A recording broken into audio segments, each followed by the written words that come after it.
So we are going to celebrate our 100th anniversary of this building in 2025.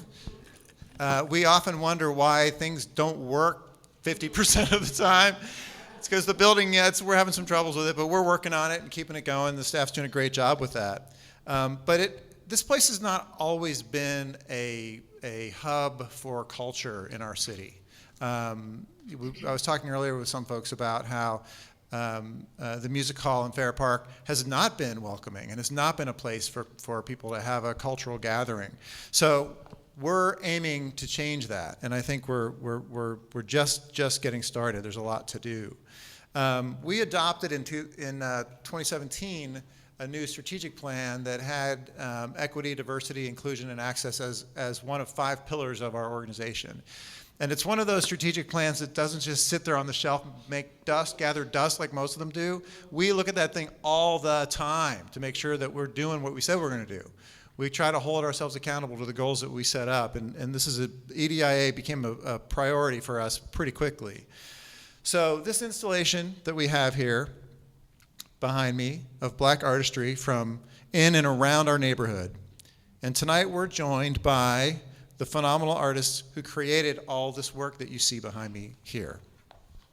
Broadway Dallas Community Partnerships Program Manager and lead on the exhibit, again, Jory Jackson, thank you for that.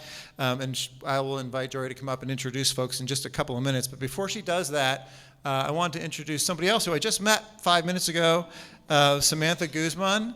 Samantha is the managing editor of the newly formed Art Access Team, which is, please join me, which is a community-funded journalism initiative powered by the Dallas Morning News and KERA, working together, yes, we love that expands local arts, music, and culture coverage through the lens of access and equity. Samantha, share with us. Hi, everyone. I also want to introduce Elizabeth Mayak. She's one of the reporters with Arts Access. We are very thankful to be here today.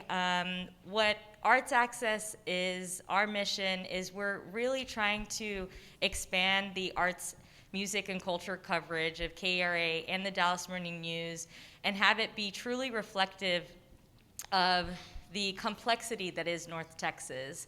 And we really want to acknowledge that there have been communities that have been historically neglected by our coverage, underrepresented communities, and reaching out to those communities and helping amplify their stories, but also creating dialogue with those communities. And more importantly, the reason why we're here today is to listen to those communities. We really, really, really, I can't say it enough, want our coverage to be reflective of the true lived experiences of people in underrepresented communities. We don't want these people to feel like they have to explain their experience to a white audience. And so we're really excited about the conversation that's happening here tonight. We're going to listen, and I want to just let all of y'all know that we have an open door policy. If you ever want to reach out to us, tell us how we're doing, what we're doing wrong, what we want to be doing more of, what we should be covering. We really want to have conversations with people like you because we believe our work is powered by the communities that we cover. So you can find all of our stories on both the Dallas Morning News and KRA News' website. And if you're interested in talking to us more, please reach out to us, and we are happy to listen. Thank you all.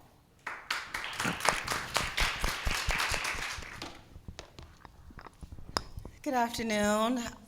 Good evening now. I am Daisha Board, the owner and founder of Daisha Board Gallery. I represent marginalized artists that include BIPOC artists, LGBTQA artists, and artists with disabilities. We just celebrated our 1-year anniversary. Super proud of the work that we're doing. I started the gallery with the concept of replacing this void that we have here in Dallas. It's less than 5% of those artists that are regularly seen and heard in traditional and non-traditional spaces. And so I'm very proud of the work that we're doing.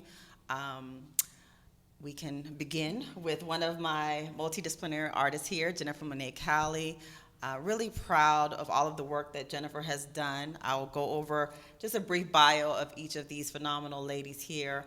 and then we'll open up the discussion and then have a small Q&A at the end. So welcome.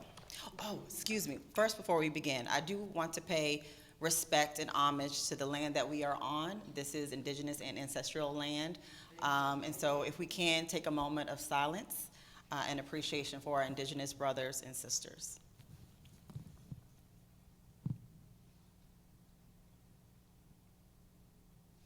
Thank you.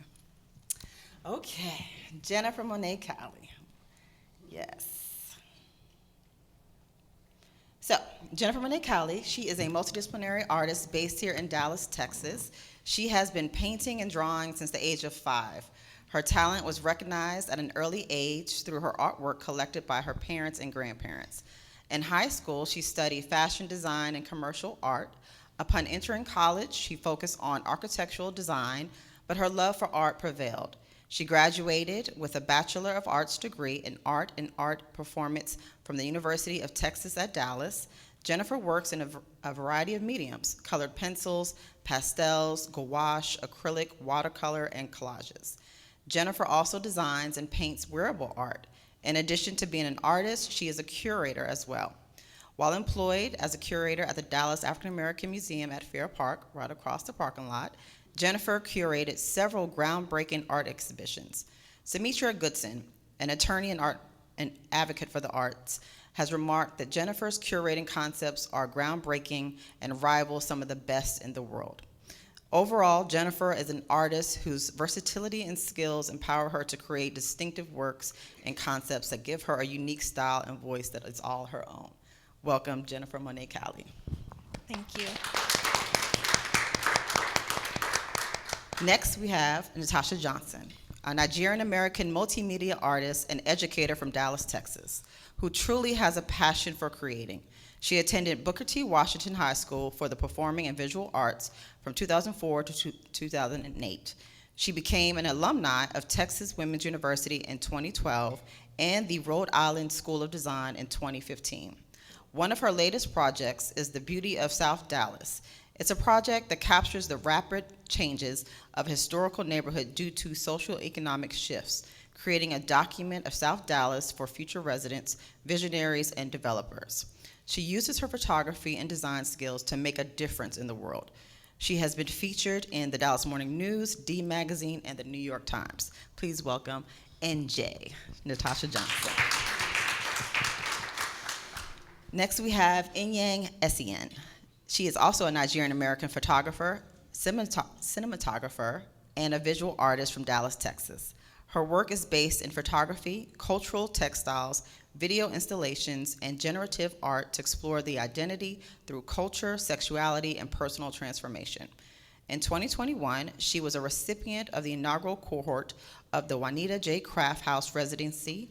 Also, in 2021, she was a recipient of both the Nasher Artist Grant and the Cedars Union Art and Equity Scholarship. The Carol Harris Sims National Black Art Competition, she just won Best Photography at the African American Museum of Dallas. Inyang greatly appreciates the forgotten history of marginalized cultures and strives to amplify these perspectives through her photography and place special emphasis on sharing stories that promote the celebration of these backgrounds. Please welcome Inyang. So first, I would like to begin with Jennifer. Just give us a brief background on how you started and what got you into art. Oh, goodness. Again, I've been painting since I was 5. When my grandmother died, she still had some of my paintings and drawings and cards that I created for her back when I was in elementary school. And my grandmother and my great aunt, they lived here in South Dallas, just right on Cleveland Street, right at the corner of Cleveland and, what is that, Peabody, or, yeah, right there. So she lived in the corner house right next to that vacant lot. So when we were cleaning through her things, a lot of my old little cards and little pinch pots that I made in elementary school, she still had those. So my parents took some of the things. I just actually got one of my pots back that I created, but they recognized it from an early age, but my parents did not want me to major in art. They wanted me to get into something that I could make some money at. So I when I entered into UTA, because I started out at University of Texas at Arlington, I was a pre-dental major, and quickly found out it's not my thing. Not something that I was passionate about. And then I got into architectural design, which I loved. Spent 3.5 years in architecture school at UTA.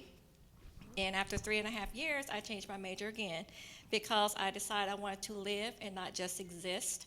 So I wanted to do something that I loved. So I changed my major to art, got married while I was in school, and transferred to University of Texas at Dallas, where I received a degree in art and performance back in '93.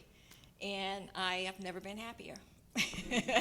Just took a complete leap of faith with complete support of my husband. Yeah. And Nitashia? No, I'm just. And thank you all for coming out. Honestly, how I really got my start in art is it's kind of like a weird story, but also beautiful because you realize that the people that come through your life are really meant to help you. There are different vessels you'll meet that really help expand your creative ability and just your impact that you can make on people.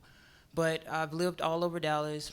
First memories I had was in West Dallas, and because of the situation with my parents not being around, it caused me to bounce around a lot from different households with different family members.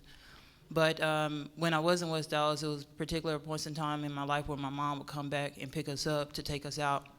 And I remember seeing her drawing on the bus. That's when Dart was just fresh. And I saw her doodling like this man, and that really inspired me because I love my mom, but I just wasn't able to be with her. So with that gift and that she had passed on to me, and just through the many hardships, I held on to that so I would draw for people and the people that I love, because life is fleeting. It was just a lot of stuff that honestly happened to me and my sister. I have older sisters, but one that's a year older than me, and she's my angel and she's my light. But out of all of that bouncing around from that really affects a kid. I ended up landing at Pearl C. Anderson, and I would hide out in the restroom because I really didn't have clothes like that. And I would hide out in the art classroom doing lunch. And that's where I met Ms. Grisby. And Ms. Grisby really made an impact on my life, and she's the reason why I'm really active as an artist, doing the work that I'm doing today. But she was the one that helped me build my portfolio and told me about Booker T. And from there, I just kept meeting people that really were trying to advance me and help me, because our youth need our help. I don't care what anyone says, they need our help. But through it all, going to RISD, going through Booker T, meeting people, still having hardships, I just kept that light, and I kept meeting great people. And because of that, I just mainly, use the work that I create to make a difference. It helped me produce lots of projects that really aim to uplift people. All thanks to Mrs. Grisby and just all of the people I've met so far. But that's how I got my start. Inyang? All right. I was initially introduced to photography through my dad. I saw him playing with cameras a lot, and he taught my siblings and I how to use cameras. I decided to be the one to expound on that. And while I was in school, I did spend a lot of time going back and forth between majors. I didn't quite know what I wanted to do. I started off, much like Jennifer, I thought I was doing pre-med, and after the first semester, that was not happening. So if you ask anybody that knows me very well, I changed my major maybe 10 times because I could not figure out what I wanted to do. But the one thing that was consistent throughout all that time was me doing photography. And when I got to a point that I realized that's exactly what I wanted to do, I was able to start focusing on the types of projects I wanted to create. I did start with taking portraits and doing events and things like that, but some of the more thoughtful projects that I have came from my experience, my personal experiences, experiences of the people around me, and some of the things that I learned. I felt like I learned when I was old, things that we weren't taught. Was not taught to us in school. Things that were hidden from us, and I tried to showcase some of those things through my work. I also try to talk a lot about identity and culture, because obviously those are things that really impact who we are and influence a lot of the things that we do. So I like to show those things as well, and that's what led me to where I am today. Very good. So to begin, I would just like to briefly explain how important it is to not only appreciate these creatives for what they do and what they can contribute to Dallas, but also hearing it from them. Part of the reason why I established the gallery was to give voice to these marginalized artists. And when I mean voice, I mean them actively coming and speaking uncensored, not based off of anyone's particular gaze, but their own. And so just to go into the question, Jennifer, what was it like for you to be approached at this time? And Jennifer is an amazing art historian. She knows the ins and outs of Dallas like the front and back of her hand. What was it like for you to come into this project, coming from all that you know about Dallas? How did that make you feel? Oh my goodness. When I was recommended by Frankie for this particular project, I was floored and honored, especially with having roots here in South Dallas and also in West Dallas. To be a part of this was, I simply did not have any words. Simply did not have any words. And I wanted to come correct. I did not want to censor or curate my talk as far as the painting goes. When Frankie said, yeah, something on redlining, something similar to the painting, The Story of White People that I did for Patchwork. And I said, oh yeah, I could do that. So, but large scale. So when I was presented the opportunity to do that, I was nervous. I was extremely nervous because I did not want to disappoint, but I also wanted to come correct, but I also did not want to bite my tongue. Right. So in the painting, I used paint samples because when I did the painting, The Story of White People, and I just happened to be in the paint department of like Home Depot or Lowe's or one of the big box home improvement stores, and I fanned out the white samples, and I was looking at them, and it's like, these aren't all white. And then I started thinking about race relations race relations today. And then I started thinking, okay, white people, y'all aren't as white as what you think you are.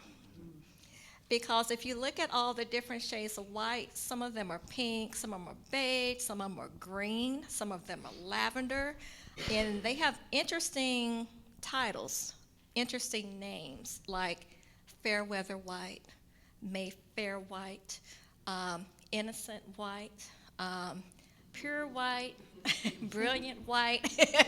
The list just goes on, and there's like a huge section of them. And then when you get to the black paints, dark black. Just some of them were negative, very negative. I'm like, this is very interesting.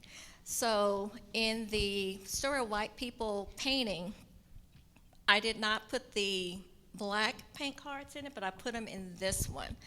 And if you look at the painting, you have the different paint samples that are representing some of the redlining and some of the different areas of Dallas, because it's actually a map on redlining.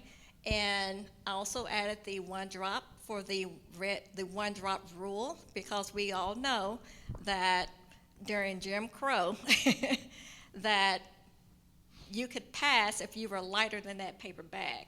But it also depends on the shade of the paper bag, because paper bags aren't just one color, just like we are not just one color. So I wanted to include that, but also reference that although there's this whole redlining taking place, there were still white people that lived in black neighborhoods. there are also still black people that lived in white neighborhoods, although sometimes some of the white people that lived in those neighborhoods did not want us there, and still don't. So I wanted to reflect that. And then also with the red lines, I used 2 different shades of red because one of the red paint chips is called No More Drama. And the other one, I don't remember what it's called, but everything has significance, everything has a meaning.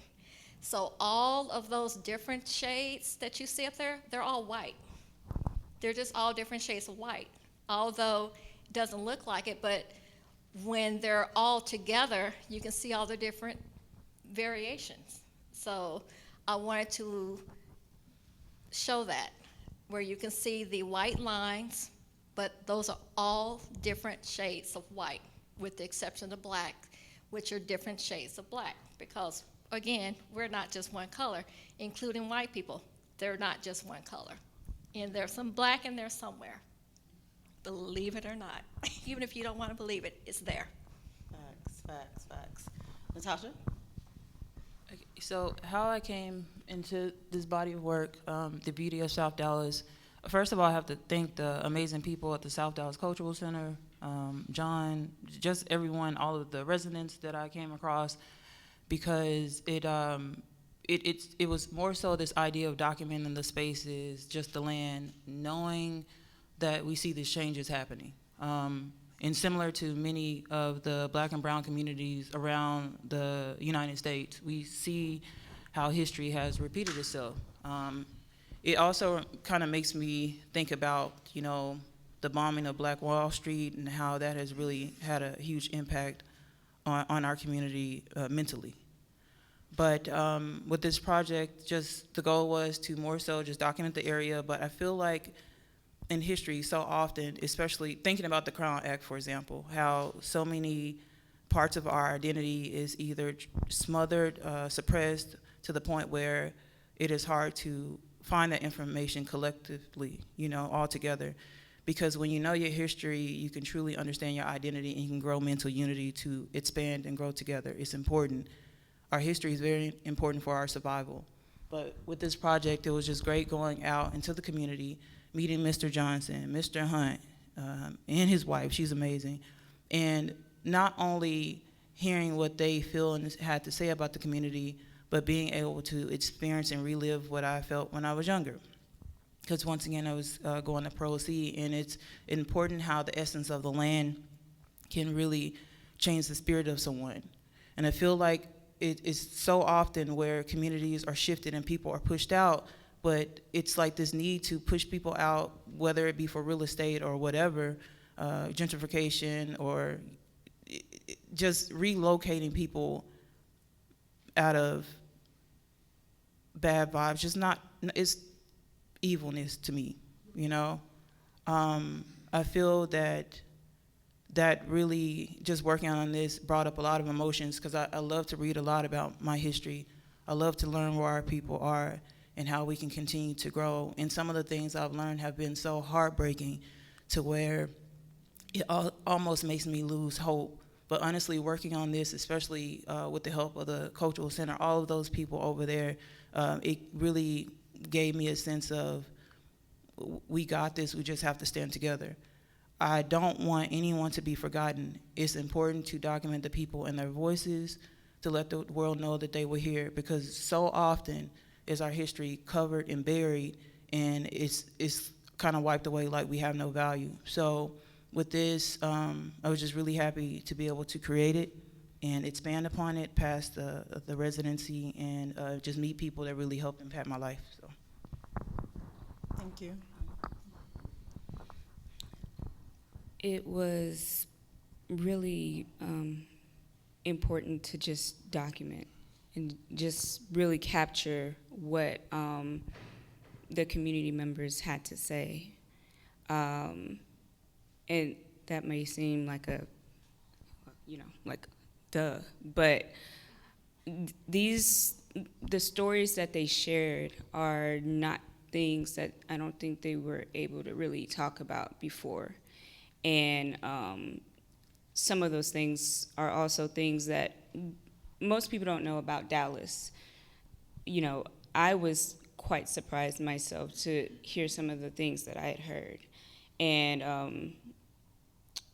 it was frustrating, because why is this hidden? And that's why this work was very important. Just capturing what was being said as it was being said, and making sure that it's available for everybody to see and hear and know the truth as it really was and as it is. I think it will also help shape the future, shape a more positive future, just knowing what the past was. It was quite an honor to speak with Mr. Stewart, Miss Lucy, and Dr. Torres, and just hear their different perspectives, to just get a collective idea of what Dallas was like, is like, and could potentially be like.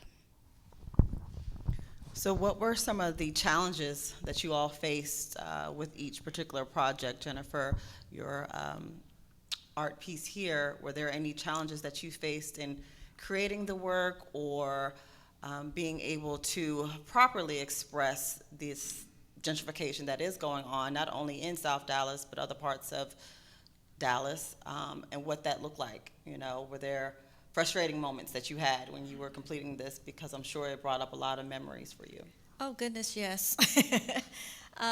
When I received the call, it was it was right after I received the call from you that we were going to Art Basel. And when I received the call afterwards about doing this painting, I was like, oh my goodness, how am I going to do this? Because the original deadline was the first week of December, when we were going to be in Florida.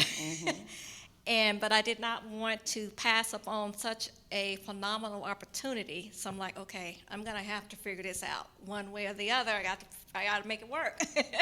So I had Frankie to build the canvas, and I primed the canvas with the help of my daughters. They helped me prime it. And that was the only thing that I was able to do before we left for Florida. And when I got back from Florida, I came home sick. So I took 2 days off to get my body right, and then I finished this painting in 7 days. 7 days, yeah. So that was stressful, and I was listening to The Accommodation by Jim Schultz at the same time, which is where the title came from. The title of the painting is Grandiose, A Pleasant Amount of Self-Delusion. So I was trying to have some historical context from the book, from someone else's perspective, but also from my personal perspective and my own narrative. So I wanted to make sure I included that, and I am thankful that I had free range to do what I wanted to do and not someone else's vision. All I know is that they wanted to paint a red line, but they said, you do what you want to do. And I was like, yay.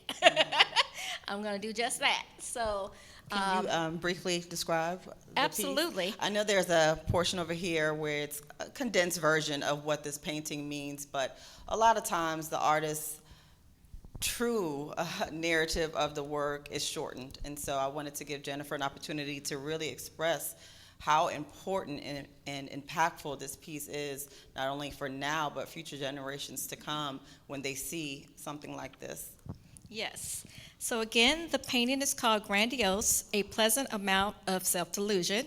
The painting Grandiose, A Pleasant Amount of Self-Delusion depicts the ugliness and historical challenge of systematic racism and redlining experience in Dallas and in the broader United States. The work was inspired by a historic redlining painting of South Dallas. The vivid representation on canvas is a statement meant to give a snapshot of the practice. The hope is that as one views the ugliness of how our financial system has historically operated, we acknowledge and accept that reality and look for ways to work towards a better and more equitable future. The painting captures the stark contrast between Black and white people in their places of residence in the greater community. The The heavy red lines show the deliberate separation of different races and their residencies.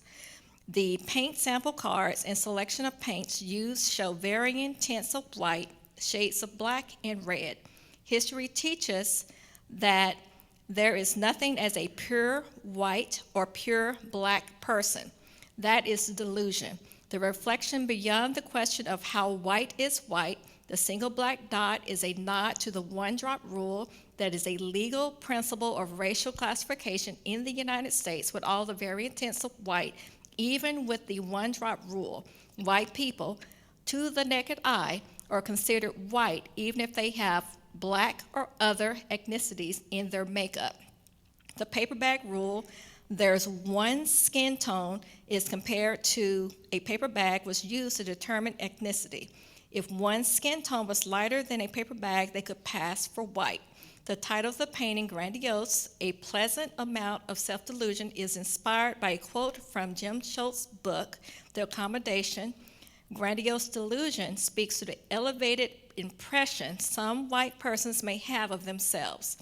The grandiosity they have is the product of historical practices, redlining, eminent domain, and gentrification that have delivered privilege and preferred outcomes for the people in power. And then also have definitions of redlining, eminent domain, and gentrification in my artist statement. Thank you, Yes. thank you, thank you, thank you, thank you. Thank you so much, Jennifer. You're welcome. Part of this history is also this visual storytelling, and Nitashia Johnson, I think you do that phenomenally well. What were some of the challenges that you faced in capturing those moments on camera, on film, and what that felt like to you? Okay, let me start, because I know me. I would say photojournalism in general is like this beautiful challenge, right? Because you just never know who you'll meet, who you'll bump into, and just how the day will go. But what it has opened up for me is just the opportunity to connect with people that have different stories. You know, I felt like, you know, it's usually our stories, like I don't know your story, you don't know too much about me, but we all are here trying to live life. We don't honestly know what the world looked like when it first started, but we're all here just trying to make it. And what was so rewarding about this project, despite the challenges of like getting out there in the weather during the pandemic, that was really rough. But it was just a beautiful outcome of meeting people who just wanted to talk and share how they felt about their community, how they felt inside, and how awesome it was being able to talk to someone, you know? I would say, for example, Mr. Calvin, he was one of the sweetest people, man, because he had just recently had a hardship that was major, but he was just so happy, you know? It's usually about the spirit of somebody and how they can pour it out to you. And also, Miss Ty, she was sweet. Her brother had just lost someone, but they were just so open to me, you know, and you start to build friendships and connections with people in the community because unity is important. I mean, we remember how the communities used to be when you had whole families on one street, you know, and it's like to be moved apart from each other in the physical, but then you are mentally separated, that's when the danger really, really happens. So just being able to go out there and connect was important, and I don't know, I made a lot of new friends, so it was. Was it difficult for you to narrow it down to just these select images? How many times did you go over which ones that you wanted to select? Yeah, it was difficult because I shot a lot, and I think sometimes people get annoyed. They're like, Lord, girl, put the camera down, that's enough, you know? They be like, you can see them roll their eyes a little bit, and I was like, oh, okay. But it was actually, I would say it was a challenge just going through all of the images, but when you see that one, you know, because it's like the energy just, you feel from it really lights you up. And everyone really liked their photos too. My favorite is those little guys right there. And what's crazy with the captain right in the middle, I found out that one of my friends, that was his teacher. He was like, Miss Barry. So see how it all worked out. But that was a challenge of just selecting all of them, but it was easy because you're able to just resonate with one, and you know that that's the one that needs to be seen by the world. What is it about the black and white photography that, for you, captures the spirit of the community? I think it's very strong and it's bold, and it really, really freezes time, you know? And I wanted to say this too, because I don't know if many of you have seen like the, you know, images from the civil rights movement where you see like MLK or Malcolm X, and they're like all in black and white. And to see some of those images in color, I don't know if you've seen the conversations online, how it just makes it feel like a bit more like in the present. But it kind of, you know, with converting them to black and white, I kind of wanted to make it like something historical and strong, like in black and white, but to also understand and let people resonate that this is happening right now through the attire, through like, you know, the words of the people, by connecting with them, sharing what they love, you know, where they went to school. All of that is so very important, but I feel like black and white is strong, and it really is a beautiful way to shine light and uplift the people. Absolutely. Inyang, how did you determine who you would capture on film for this particular project? So the community members were predetermined by the music hall. And so that was how the selection was made there. Did you have any challenges with having an open dialogue about what they've gone through in the community? The challenge that I had personally was more of a frustration in that you can't learn everything. That's why this is the first iteration of this project, because there's so much to be said and there's so much more to know. And these are only 3 people that I spoke to or spoke with, and there are so many other stories and so many other things to learn and to know about Dallas. It's frustrating for me to know that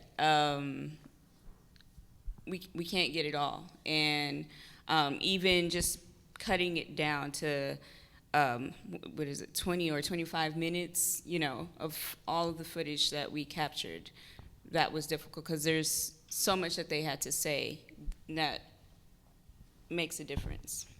And how did you determine that? Did you base it off of what you felt like was the most important conversation for them to have, or most controversial? It was about what flowed, which stories flowed together. Each person was talking about a different point in time and a different part of Dallas and different segments. So Dr. Torres was talking about the history and how like real and brutal it was, and Miss Lucy and Mr. Stewart were talking about their experiences at the Cotton Bowl and here at the music hall, and those were more pleasant. So we had to find a way to see how everything went together and was cohesive. Right. So now that you are a permanent part of this community and what you've contributed, how does that make you feel to know that your work will be rooted in South Dallas in this story that you just told, Jennifer? I am very humbled because my family lived here. My great aunt, she lived here since the 1940s. She passed away in 2012. My great-grandmother lived in West Dallas, who was my great aunt's and my grandmother's mother. She lived in the housing projects in West Dallas, and she moved in with my great aunt back in 84, 85, before she passed away in 86. And same for my grandmother. She moved in with my great aunt. So they all lived here in South Dallas until my grandmother passed away in 98. So it's part of my roots. And it's everything. I remember coming to Fair Park. I remember parking in people's yards, and they were charged to park in their yards. And I was flabbergasted when I found out that some of these people were driven out of their homes and had to give up their properties to build other things for other people, capitalizing off other people's property.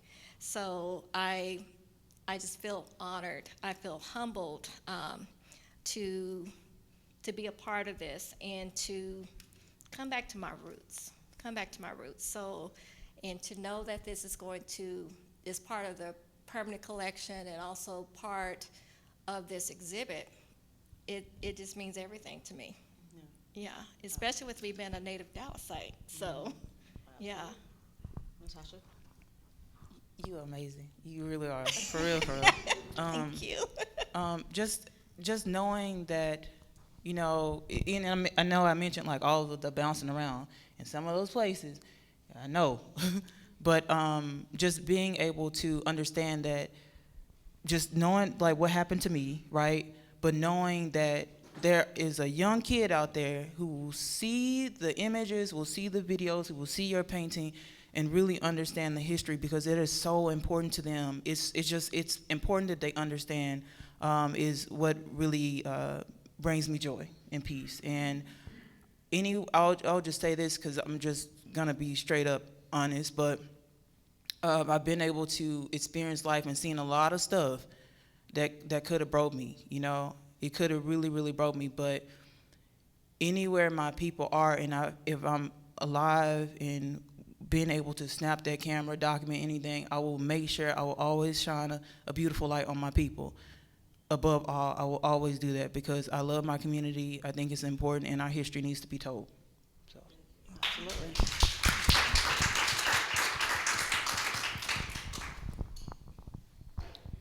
It's more about the work for me, instead of it being about how I feel about myself being a part of it, because this information wasn't out there before, and I think it's important that it exists now.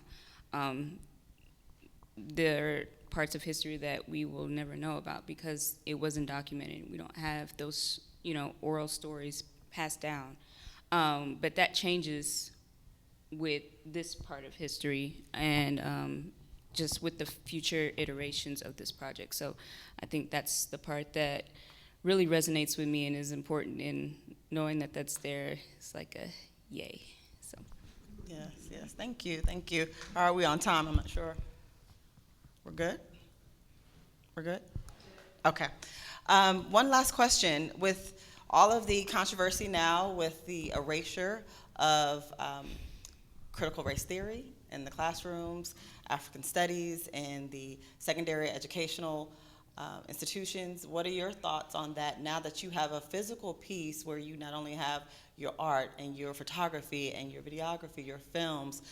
How do you think what you're doing now will impact generations to come when we are still, not understanding how much of our history will be told truthfully? Well, for me, it's never been told truthfully. So it is up to us to do that. And what some people are trying to do is foul. It is. It's just foul.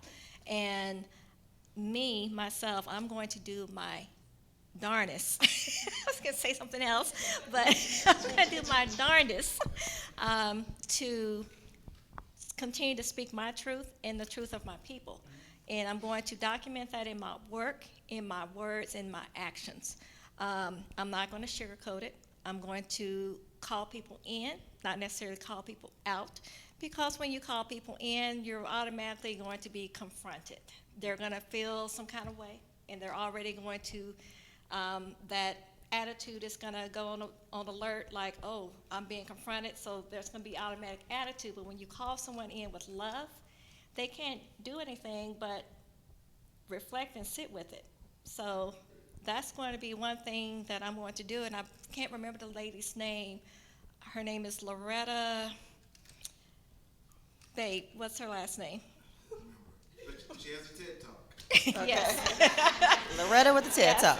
Yes, she has a TED Talk, and she's a professor, black female professor, and she did a whole TED Talk on calling people in. And it doesn't matter what race you are, because we're very good at calling people out, and we're dealing with this whole cancel culture. So if we try something different to call people in, I think if you touch someone's heart, that's how you're going. You have to change the hearts of people, and that's how you're going to affect change. That's how you're going to get change, by changing the hearts of people. We can sit and talk, but if there's no action behind that talk, nothing's going to happen. It's as simple as that.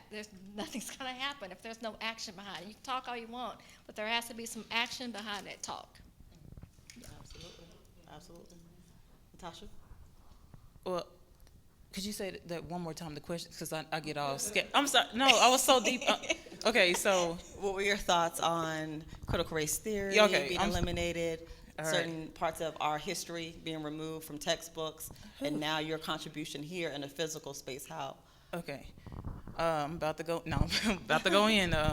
But I feel like the work that Inyang, Jennifer, and what I've done, just all collectively, will really make just a really great impact. It really, really will, because when you think about all of the inventions like Black creators have given to this country, or just how the impact the artists have really changed the course of history. It's really inspiring to read that stuff, but when you don't have access to it, how can you be uplifted, And it's important for artists like ourselves to continue to fight and push out that work and let people know what's happening through the work, but also show our brothers and sisters through a very beautiful lens. Learning about artists like Metta Fuller was important to me. Learning about the Black Panther Party really changed me mentally, and I feel that that's something that I'm going to keep pushing for, seriously. When you think about critical race theory, it kind of upsets me, because you already have to dig and find your own history, You have to really dig for your history. And when you know your history and you know who you are, it can really change you. I don't care what anyone says. It makes you a great impact, and it also reminds you that, no, your people are of much value. So how can I have been deprived of something like this for so long? You'll learn about the trauma, but you'll learn about the beautiful things too.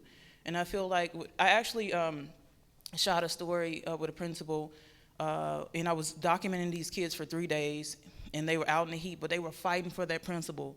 He actually got released because of the notion of him possibly teaching critical race theory in the schools, And then you think about the Crown Act. I'm going to say that again. It's just about, there's nothing political about our history, It's our history, it's us. Why is it uncomfortable to love yourself or to say that you love yourself out loud? There's nothing political about our history. It's important to shine bright with that, That's just wrong to try to erase someone's identity. That's cruel, because when you erase someone's identity, how can they grow? So. Facts. No,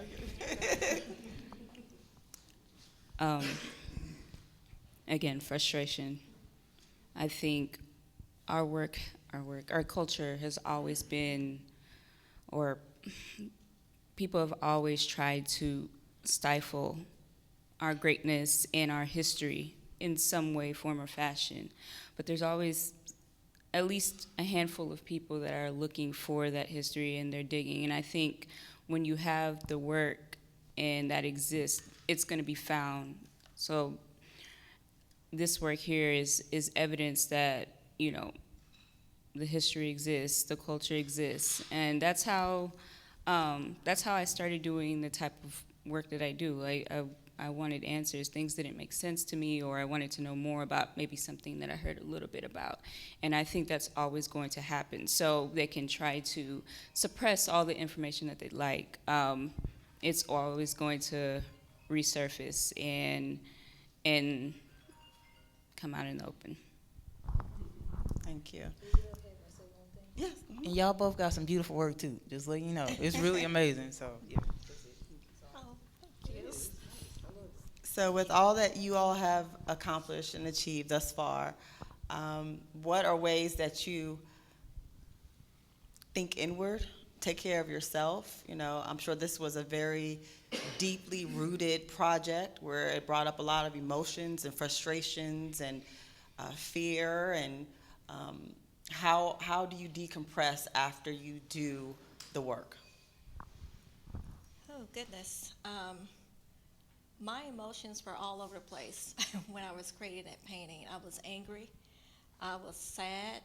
I was also thrilled to be able to create it and to speak the truth. But also I had to, once it got delivered, once Frankie picked it up and delivered it here and I saw it being installed, I was able to just like, because it was a lot. It was very heavy. And then it just kind of really got my gears going, and then I started really thinking about critical race theory and the direction that we're headed, and then I started feeling some kind of way all over again. And then I had to really go inward and just think, you know, and to just know in my heart, you know, and hoping and praying that it's all going to be okay, you know, but still the thought that is out there is painful, because it's already been erased. And I'm getting ready to be 55 this year. And to know that just even when I was in elementary school, high school, and college, we were not taught Black history when I was in school. In the little bit of Black history that we were taught, it was just the same cast of characters, and nothing against Dr. Martin Luther King and Angela Davis and Harriet Tubman, nothing against them. They were wonderful people. But what about the other people? What about the other people? What about our family members? What about the people that were in the community, the people that were hitting the ground running, like Ms. Marilyn Clark, you know? All these different people that people need to know about. And it's not just the same old people. There's a lot of us out there that are doing the work, talking the talk, and putting action to that talk. And just knowing that there are people out there that are doing the work makes my heart sing. And just like my husband, he's doing the work. I feel that I'm doing the work. Some people may not see that, but I am. You know, and I've been told I'm a secret weapon. You are. So you are. I take that. That's right. I receive that. That's right. Yeah. That's right. Don't hate me for this, because my mom. How do you decompress? After all of what you captured in film, what is your way of saying, I'm gonna put this to the side, and this is what I'm gonna do for me? Okay, yeah, it just helps me sometimes, my mind, but nature, and you know, because I've actually been doing some research lately, just how the planet gets treated, and I was like, wow, how the oil is exploited, how the land is just ripped apart, and I was like, wow, it kind of reminds me of how my community was done. So just connecting, really just deep diving into nature and just letting your heart be free and your soul be free, and just sitting with yourself and being at peace. It's really important for me to do that, because y'all, that stuff like that you read is sad, man. It's sad. Like, I don't care. It's just sad what the communities have been through. You see the same thing that happens here with the freeways cutting through our communities happen in another city somewhere else. That stuff can make you feel so defeated, but nature will really work to heal that, and also diving into some positive history that you see where your people just overcome and how the communities still stood strong no matter what. So nature for me, get out in nature because it'll help you. Grounded, that's right.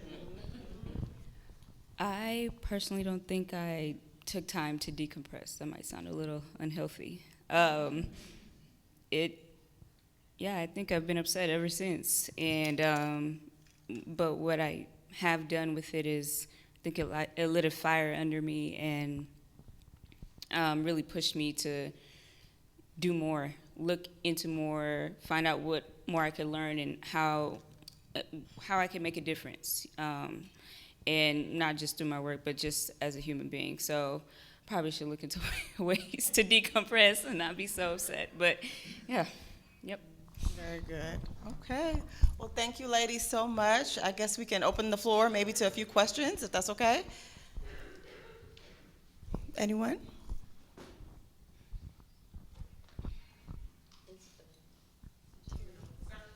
Terry has a question. I can't see. Yes? Yes.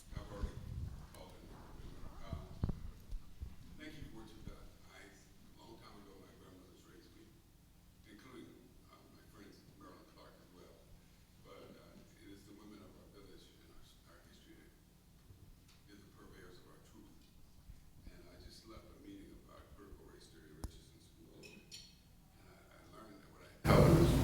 our work is the joy of the disinherited, our history of the disinherited. And it is not white people, but us who have to control, not only control the narrative, but kill the cultural lie.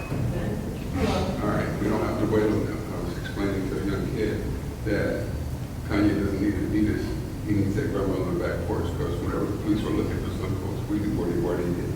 We had our own distribution system, our own powers.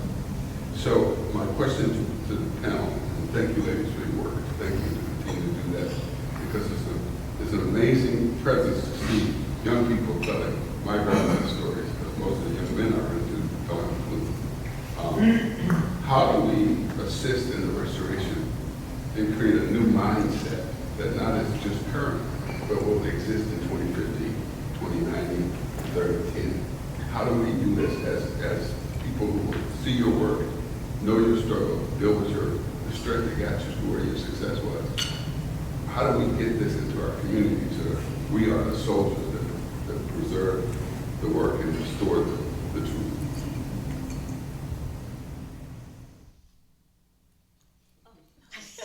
Okay. Everyone looked at Nitashia. Okay. Now this might not be the right answer, but it's just gonna be the right, just coming from like my spirit, because I know we all might have different responses to it. But honestly, because I just like me, I love teaching, like writing the lesson plans and all of that stuff. I just feel like, at least in a certain area, because there's probably many ways to do it, it really would be great to like start, like it's vital and important how a community can change once the youth really know the true history, you know? And I feel like it's something there that we need to focus on and do and expose them to, because we usually look at it as if like, oh, we're an inspiration to them, but they can really inspire us. They're very outspoken. You see how they get out there. But I feel like there's a component there that we can expand on to really get them out there speaking, because when they know, since they have that passion and stuff, they're gonna spread that information like wow, like a, I don't want to say it's good, like climate change. I'm trying not to say like a wildfire, but like no, for real, like man, I didn't mean to make that into a joke, but I'm so get out in nature, y'all. But honestly, like it's like really supporting the minds and the growth of our youth, because once they know, they can really help change us, you know, from a very, very small age. And looking back in history, you can see how the elders and just the community members were really in support, like how the Panthers are really providing those lunches for those kids. That helped a lot of kids, because once you feed a child, not only like, you know, food, yummy food, they love that, but information, they respect you and they understand and they carry that to really grow a community. And I think that's a great place to start too. I would like to add, with that, listen to your elders, because like my great aunt, my grandmother, even my mother and my father, I mean, they are the gatekeepers. They know that oral history, you know, that's not in the books. Listen to your elders, talk to them, go and sit at their feet and just listen to them talk. You don't have to say anything, just sit there and record and just write it down, press record, make a mental note, listen to your elders, listen to the stories that they have to tell. There's a lot of wealth in the knowledge that comes from them. And again, I will echo what Nitashia said, the youth, they're our future. They really are. Sometimes they are brutally honest. You know, we can learn a lot from them. And we can also teach them a lot. They can learn a lot from us, but we can also learn a lot from them. I think they've said it pretty well. Any other questions? I can't see. Yes, ma'am? First of all, I'd like to thank all of you all for doing such a phenomenal job. It took me back 50 years. I didn't grow up in Dallas or in this area anywhere. I grew up in West Texas, where there weren't many black people. So it was just a joy to come here and start out my career in social work in West Dallas and then South Dallas. And I really love the way you all have demonstrated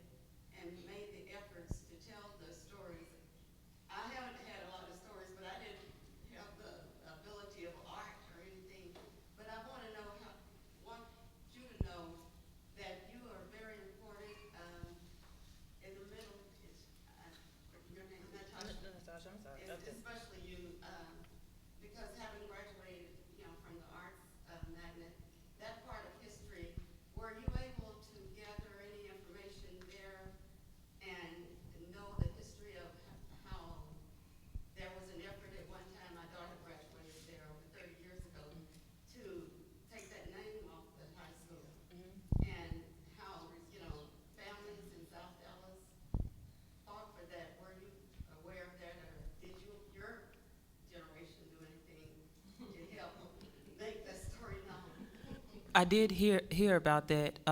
Now, I believe I wasn't too sure because I in recent times, well, not like this year, but I remember seeing a few of the alumni from my school kind of raise, awareness or just speak out about the name change, because I don't know if it was going to happen again. But I did learn about the history, the idea of not the idea, but this beautiful black high school, just the rich information while going there. Because I actually went, when the first of all, like, when I went there, I actually filled out my own paperwork. That's another story. I shouldn't have lied like that. But just going into those hallways, I remember the very first day I went to Booker T, and seeing like so many inner city kids, they're just beautiful, man. And you're like, wow, this is amazing. And then also seeing the images of, the students who were there before us. Before it was an art school. That's just my answer to that question. I did know about it, but yeah. That's good, because there aren't a lot of people who grew up in South Dallas who graduated. That was the only black high school in the city. Yeah. And so it has a rich history, so I'm so glad that even 30 years ago, the fight to keep it Booker T. Washington thrived. And you all keep up the good work. It's just amazing. We appreciate you. Sometime I'll tell you the history of TWU too. I graduated. Oh yeah, let me know, cause I appreciate you. Yes, ma'am. I don't have a question. I just want to thank you, first of all. And like the lady back there was saying, let me make this very short and sweet. I was born on Ross Avenue in 1951. I grew up in Freedmanstown up until 1962 on Colby Street. And my parents bought property over here on Carl Street in 1962. So I understand. I know about the eminent domain. I remember when the parking lot were homes. Some of my friends used to live over there on the parking lot back there. But life is a big circle. Saying all this to simply say, yesterday was my birthday. I turned 72. And Booker T, when I was growing up, was right down the street. But I went to St. Peter's. Okay? And the history of St. Peter's, the Catholic diocese just basically blanketed that. So that's something for you to look into too, because a lot of people came out of St. Peter's, trust me. All right? It has a really large history to that. But I think basically you've done a great service. You're doing a great service. You will do a great service. You're absolutely correct in everything all of you have said. And like I said, life is full circle because I've done a few things, but then I wind up, and I actually work in this building. I do shows here. Okay? Wardrobe and hair and makeup when the shows come. I'm with Local 803, which is a union. So thank you for making your presentations. Thank you for being here. Daisha, you know how I feel about you. Okay. I think that this is just the beginning for you. I think that all of you, there's so much more, like you said, so much more history. This is like, it's like so many layers, and you're still peeling the layers back. And once they're gonna hurt, but that's part of growth. But once you have the truth only hurts you one time. And then you can keep going, So congratulations, and just carry on. Thank you. And happy birthday too. Happy birthday. Yes, come on now. I was honored, Tina and I, to be a part of this project, and when we started digging into each artist, I learned so much about you guys through your work. But one of the artists involved is Marion Butts, and when I dug into his work, he really told so many stories, and his stories, there's so much worth in captivating those in each photograph that the Dallas Library has them all archived and preserved. So when we got to dig through all of that and chose these that we felt matched with what you guys were saying in your stories, it reiterates how much history we've lost.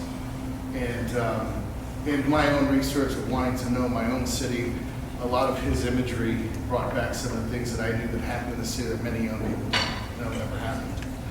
Did you guys have a chance to dig into Marion's work when you were working on your part of the project? Briefly. I'm gonna be honest. I didn't have the opportunity to, but which I think this is why arrangements like this and just interactions like that happen within the arts and especially culturally need to happen, because then you learn more and more and more. And just those are beautiful words you said, but that was very important. For example, what you're doing, what your gallery is doing, it's important to the history, and that stuff will be written down. And his work is truly amazing, because it's opening the doors again to inspire more youth, especially youth artists who are also aiming to make a difference. So that was cool what you said. One thing that I found with working with marginalized artists is they recognize the history, right? They respect the elders that were before them, as do I, but they don't necessarily want to be compared to their work. And so it's really important for each of these creatives to tell their story on what they see and envision Dallas to be presently and going into the future. I find a lot of times the suppression of their voices are only accepted, Black History Month or Pride Month or Women's History Month, and to exist in this world, we need to speak freely every day. So panels like this and conversations like this are so valued and so important to really dive deep, unapologetically and uncensored into what these creatives are feeling, and hopefully their work will resonate with you all. So on that note, I would just like to thank you all for being here. Thank you for being an important part of the conversation. Your work is valued, it's appreciated. We love you, we support you in any way possible. And please, let's not forget that diversity, equity, and inclusion is not synonymous with equality. There's still a lot of work that needs to be done in the city of Dallas. And we can't, keep peeling back those layers without uncovering some uncomfortable truths behind that. So keep doing it. Keep doing the good work. Thank y'all so much.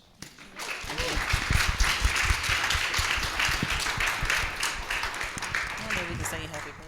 Another hand for Daisha, Jennifer, Nitashia, and Inyang, please.